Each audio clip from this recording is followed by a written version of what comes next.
Welcome back, folks. This is lesson 6.1 of the January 2017 ICT mentorship, defining high time frame PD arrays.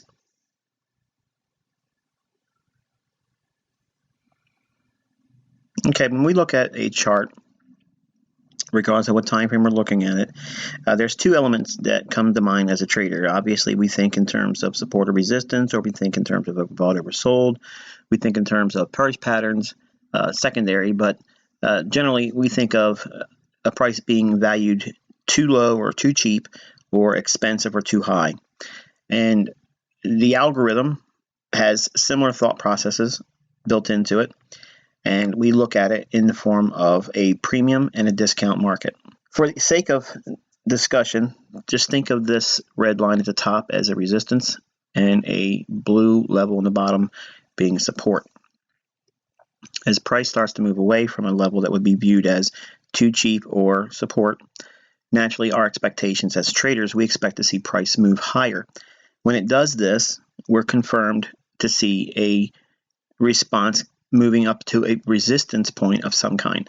Now, the problem is with retail trading and with technical analysis as a whole, by itself, it doesn't help you, because every one of us could come to the conclusion that a specific level above current price action would be a resistance level. Some of us will see it as an old low that it would be trading to. Some of us would see an old high. Some of us would see something else that would equate to a resistance level. Now, to remove all the ambiguity, you have to have a mindset going into it. And this teaching is to teach you the hierarchy on the tools that I use for framing the trades. Now, these same arrays are the same things that we've talked about since the beginning of the mentorship, but we're going to prevent you from having them in a disorganized fashion. In other words, there's an hierarchy in how they are used and how you look for them in price. As price makes a retracement lower from a support level, how far does it usually retrace back? All of us, again, based on different walks of technical analysis and different disciplines, will all have a different conclusion. Some of us would use a Fibonacci. Some of us would use some fashion of support and resistance. Some of us would use Elliott wave and ratios and harmonic patterns. All kinds of things would come by way of discussion if we were in a roundtable meeting. We're all sitting in the same room together. We all have different opinions about how far it would retrace. Some of us wouldn't have even expected a retracement. Okay, some of us would not see this as a retracement, but a beginning of an all-out reversal to trade below the old low.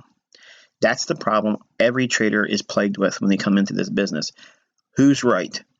Who has the means of knowing with great deal of prognostication what is a support level and what is a resistance level, and therefore what will propel price away from current market action higher or lower? Because the common adage is, if I knew where price was going next, I wouldn't need to know anything else. I would make money. That's not true, because you would find some other way to lose money, over leveraging or doing something different you shouldn't be doing, and you'll break a rule and you'll get an emotional or psychological impact because of that, and you'll end up blowing the account.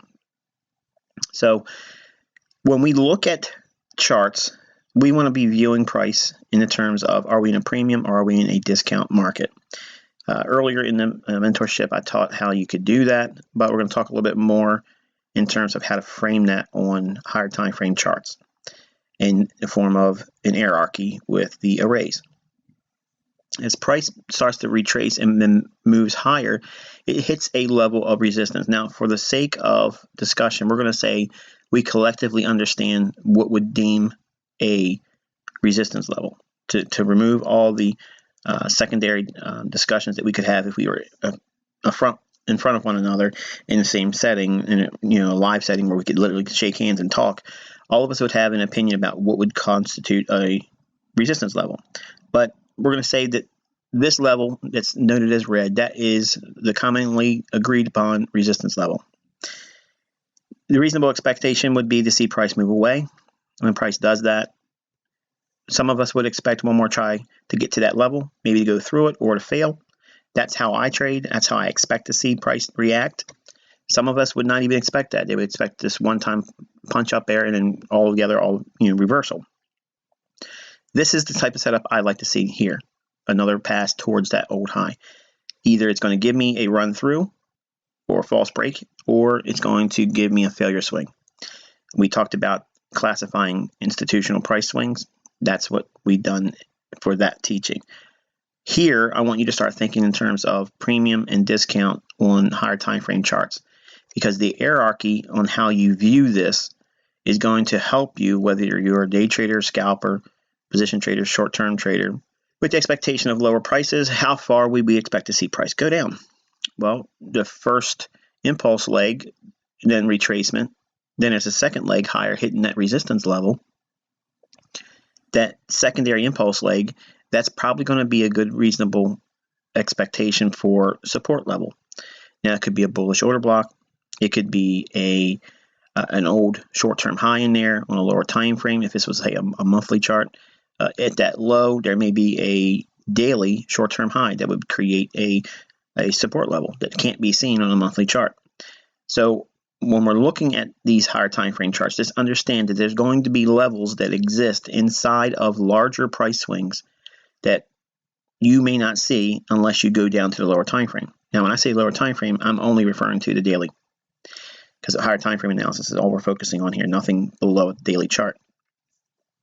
So if we're assuming that this is a monthly chart and we're looking at price, the expectation is okay, well, at that old low, we would expect to see some lower time frame support level. And again, it could be the monthly bullish order block, it could be a weekly bullish order block, or it could be a daily short-term high. You may not be able to see it inside that little low there. But nonetheless, when we look at price swings back and forth on a chart, whether it be monthly, weekly, or daily, and even lower time frames, you have to understand that there's swings that exist and support levels and resistance levels that exist in the lower time frames that may not be so apparent using these higher time frame charts. That is not what you base the majority of your trades on. What you're going to be doing is you're going to be using the monthly chart and the weekly chart to frame the context of what that market should be doing using these PD arrays. So if we watch price and it continues to trade higher here, where would you reasonably expect to see price trade to? That short-term little swing low at the failure swing. That's going to be what? A potential mitigation block. It means any orders that were used to go long but failed to make another pass at that old high, they're underwater now. So they're going to look to mitigate those losses and cover their long positions and go short potentially, or just get out of the trade. But smart money just doesn't cut losses. They know what they're doing. They scale in, scale out, and they hedge. So this would be another selling opportunity. The market seeks liquidity below the low and below the second impulse swing prior to the run into resistance. So it seeks liquidity below the marketplace. Once it takes that liquidity out, it can drive all the way down to that old support level. But generally it doesn't. It will retrace again and pick up more orders back at an old low, where we'd see another opportunity to sell off and take out the liquidity below a short-term low that was just created and back down to a logical area of support. The expectation would be what? To see price bounce. Price does this. When price starts to retrace again, some of us, if we were all in the same room, would expect to see that price low to be violated and a new low created. Sometimes that will happen. Sometimes it won't. This failure swing in here could be used to set up another long opportunity where price rallies. And here's the $1 million question. The understanding is how price moves from one level to the next, but predominantly it's moving from a level of discount to a level of premium, from a level of premium to a level of discount. Between the red line and the blue line, they are extremes. In the middle, that's classified as equilibrium or balance. Buying imbalance is seen when price gets above equilibrium or up into that red level, which would be resistance. Selling imbalance would be when price gets below equilibrium and down into the blue line, or what would be described as discount. So where would you expect to see price go next? That's what you're always faced with when you sit down in front of the charts. This discussion, we're going to use the common ICT tools as far as setup parameters in the form of the way they form on charts. In other words, the order in which they form and how to use them based on wherever you're at in terms of the marketplace.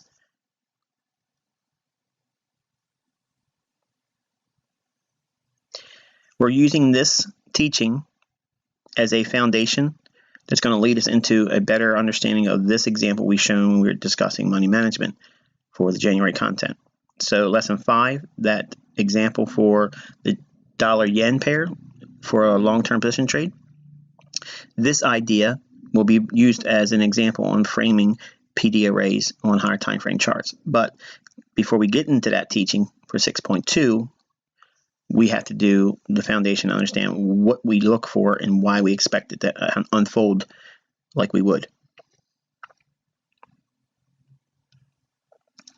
Okay, again, using our thought process of premium, which would be the red line, and discount, which would be the blue line.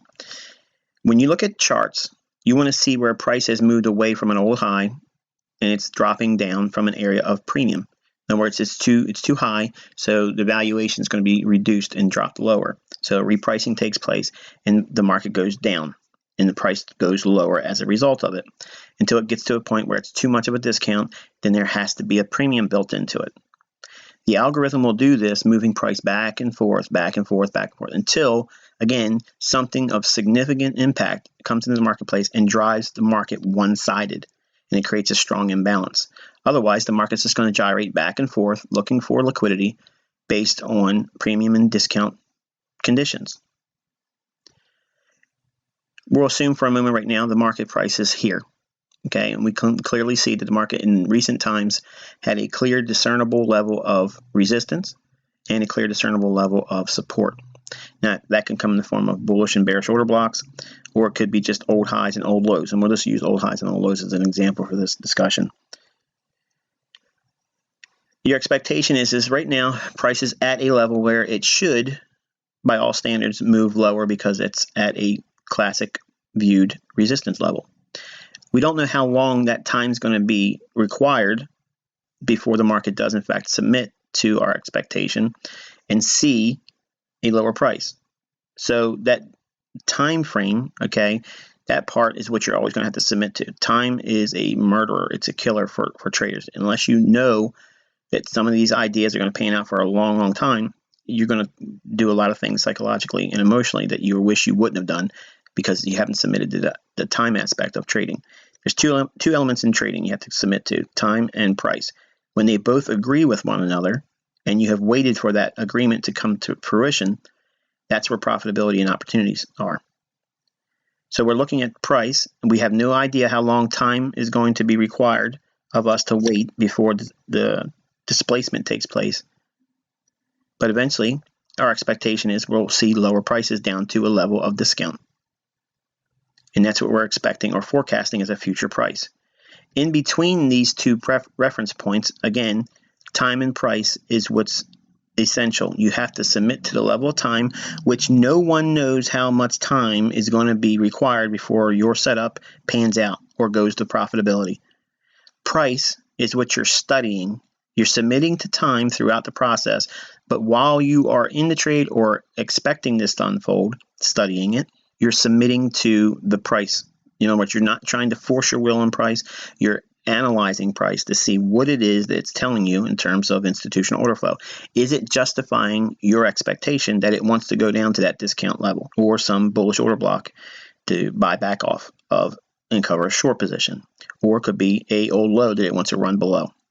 That future price could be a number of things, but for now, we're just going to aim for an old low. Between the market price today and the future price that you anticipate or forecast lower in the future, there's going to be zero opportunity for it to be a straight line. In other words, you're not seeing that diagonal line in the way the market trades. It just doesn't do that. There's always some give and take that takes place. So understanding where certain arrays occur in that process will help you, number one, stay with the trade idea, not be shaken out of it, and have the confidence to hold until the objective is met, or your stop gets taken and it's simply moving to a next opportunity. The opposite scene, when you're looking for a bullish scenario, everything's just reverse. You expect market price to be in the future at a premium. In other words, it's going to be higher than it is today. Again, you have no idea how long time is going to be required to get to your future price or forecasted price.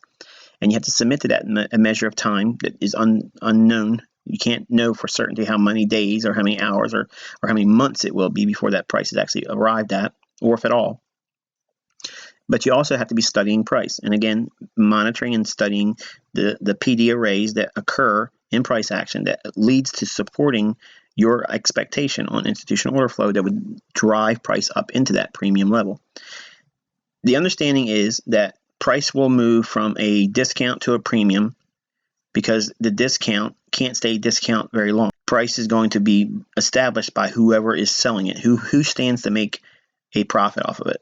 Well, the central bank is going to be in the business of adjusting price. So if we know that they are in control of price ultimately by way of steering sentiment and economies through the delivery of an interest rate long term to stimulate or to suppress an economy for a country, we have to view the market in terms of technicals to align ourselves with these ideas. So if we see a level of support, our expectation is, okay, where is the evidence that this thing will go to a premium market? Where's the premium market? Where's the resistance at? Where's the higher level that I would want to see it trade to? Between the market price you're at right now and that future price, again, it never happens in a straight line. There's time that you have no understanding of exactly how long it's going to be, but there's also an element of price that you have to study. In other words, just because you think it's going there doesn't mean it's going there. It could go halfway there and fail and go lower. Nonetheless, what we're going to do is we're going to outline now the arrays and keep them in a specific order so that way you know wherever you're at in terms of market price, what you would expect to see or what you're looking for, okay? In other words, what should I be looking for, an order block, or should I be looking for a gap? What should I look for right now? That's what this teaching is going to do. Okay, for a monthly chart, okay, what you're going to do is you're going to look at the current trading range that it's in. Okay, and so we're going to assume that you outline the marketplace in terms of old highs and old lows on the monthly, and that's the easiest way of doing it. There's other ways you can do it, but for now, we're just going to outline it in the context that the most recent trading range that the market has moved from an old high to an old low, that would be our premium and discount definition. In between these two reference points, a halfway point, this is always going to be referred to as equilibrium. Now, equilibrium between where you think price will go because it's been there before and where it's at right now relative to an old high and old low, that's the current trading range. And I'll give you an example of what that looks like when we go into lesson 6.2. But for now, I want to lay the foundations for what it is you look for. The first thing above equilibrium in the form of an array is an old high and old low. You want to be looking for that above equilibrium. The next thing that you'll be looking for, and this is in the order of importance, okay? Old high, old low. Then the next thing you'll be looking for is a rejection block. A rejection block will be just above the candle's body, not the wicks. So the actual high and low is the wick. But then the next area of importance is the rejection block that would be just above the candle's body. Then the bearish order block, a fair value gap, a liquidity void, bearish breaker, and the mitigation block. Put another way, if we were at equilibrium and we were moving away from a premium level or resistance, in other words, price has already dropped down, and we anticipate price going lower down to a level of support or monthly discount, we would be looking for above current market action, again, assuming that we're at equilibrium right now, we would start looking above current market action in the past on the left side of our chart. Where's the nearest mitigation block? There may not be one. Okay, check that off. Where's the nearest bearish breaker? There may not be one of those either. Okay, check that off. But if there is one, then you would reasonably expect to see price trade up to that price point, the breaker. Then expect some selling to go lower, and once it moves below equilibrium, then you would be all set to go to the monthly discount or support. But let's assume for a moment the mitigation block isn't there. and the breaker isn't there, what would you look for next? Okay, well, the next order of hierarchy is liquidity void. Is there a range that needs to be closed in? Again, that may not be so clear. Check that off, no problem. The next thing, is there a fair value gap? Again, that might not exist either. Go to the next thing, bearish order block. That's probably going to be there. Chances are it's very strong that's going to be there. So what did I just give you? I gave you the hierarchy in which you look for a mitigation block. Is going to be first considered before you get to the bearish order block, because the bearish order block is going to be really high up in the premium. Mitigation block is going to be the lowest. Mitigation and breakers are basically mitigation blocks, but generally mitigation blocks can occur lower than breakers. Small little bounces in bear markets would be a mitigation block, basically. A bearish breaker will keep your ability to get to a bearish order block, which will be resting higher up in the premium. When an old high is taken out, that down candle right before the second high is made, taking out an old high, or turtle soup in other words, that down candle, if it's retraded to, that's going to be a bearish breaker. That's going to keep you from seeing, most likely, high probability that it won't allow you to get to a bearish order block. So whenever you see bearish breakers, just don't expect the bearish order block to be hit, okay? Because it's going to most likely keep price lower, because that's going to be the most dominant array of all these in here. There is a liquidity void that would be viewed if there's no breaker. You can close in that range, and that may take you up into a fair value gap or a bearish order block. But breakers by themselves, even though they're low end on this list, it's the first thing you're going to encounter, because if you're at equilibrium and price has already been moving away from a resistance level, you're looking up now for any potential areas to resell at. First one you look at is the mitigation block or bearish breaker.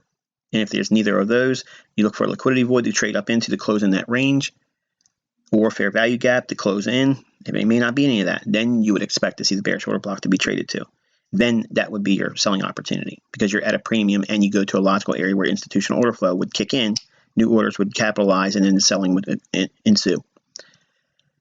If there isn't an obvious bearish order block, okay, and there's very little times that's like that, but we will talk about that when we get into entry techniques and concepts. But if there is a lack of bearish order block, understanding in what you're looking at currently in market action, because there may be a lot of wicks, something like that may occur, then you would look for a rejection block, which would be just above the body of the candles. You would expect that to be ran out, and then you'd be really high on the premium there, and then ultimately a whole entire run on the old high. That would be an expectation. Now, I have here old high and old low. Why would the low be there? Well, if you're on a very low end of a downtrend on a higher time frame monthly chart, you may be rallying up to a old low. And if it gets to that old low, even though it's an old low in terms of price, it's really high up in the premium if it's been rallying a considerable amount of time and in price to get to that level. So retrading to an old low, that's resistance, classic understanding, but it may need to run out an old high as well. So basically all you're doing is you're scaling the grade of how much importance you're going to have on each one of these. So again, in summary, I want you to understand what I'm talking about here. We're not just listing the things we've talked about in previous teachings, okay? I'm putting them in an order of significance. When you're at equilibrium, or if you're moving up from discount, okay, your expectations are to look for, very first thing you look for in the list as price is going up, the first thing you're looking to see, to encounter, is there any mitigation block that I got to consider? Because that's the first objective. It could be a selling point. Then it's a bearish breaker that could set the tone for another leg lower or stop any rallies on a bullish idea. Then the next idea, if you're bullish from a discount or if you're expecting a new selling opportunity, say you're at the equilibrium price point, anything below the premium, the expectation is when you're looking up in price for areas where price may go up to, it's in this order from the lowest up. In other words, from mitigation block all the way up to old high and old low. That's the order you would expect to see them. Now, the order of importance, in other words, the highest of the premium array, is the old high and old low. That's as high as you can get. Then you have rejection block.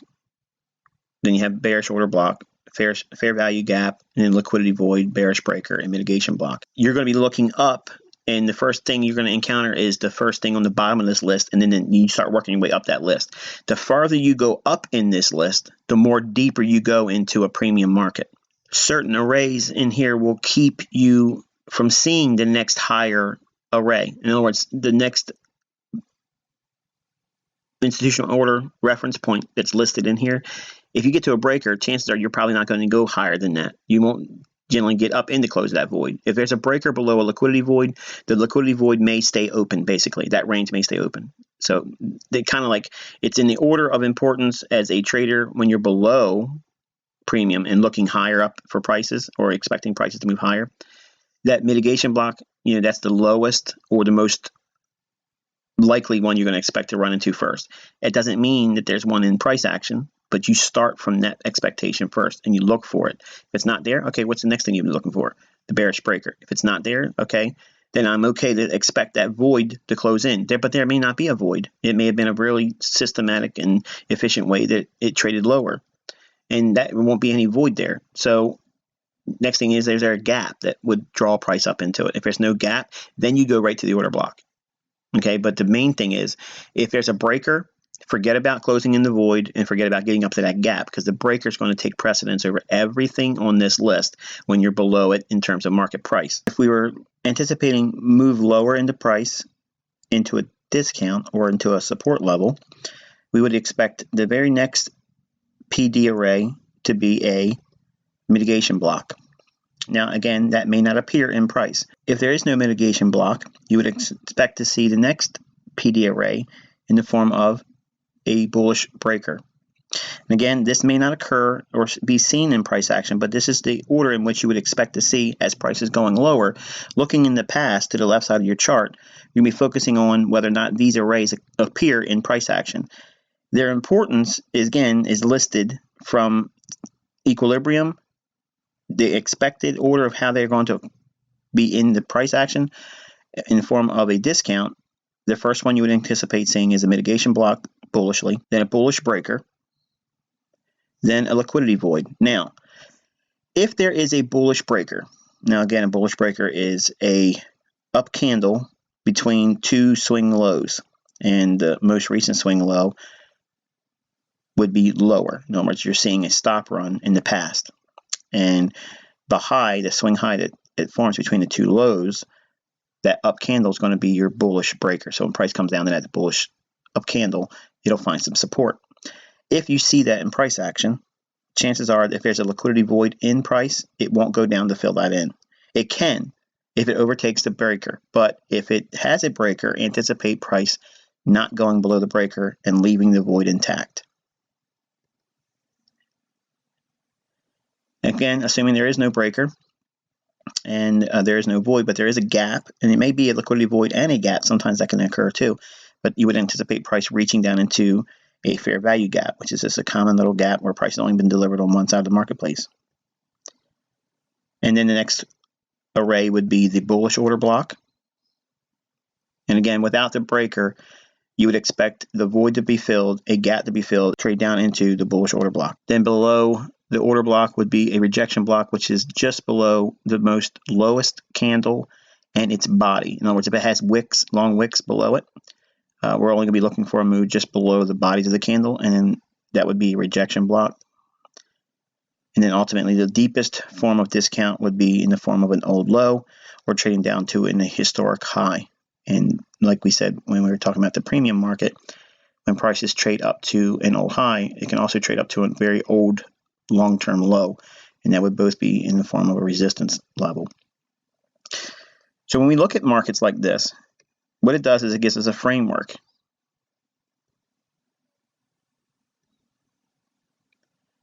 You can see here the monthly premium arrays. These are going to be focused for primarily bearish premium array trading. In other words, you're going to be using these areas at which to frame a trade or look for bullish targets at these levels.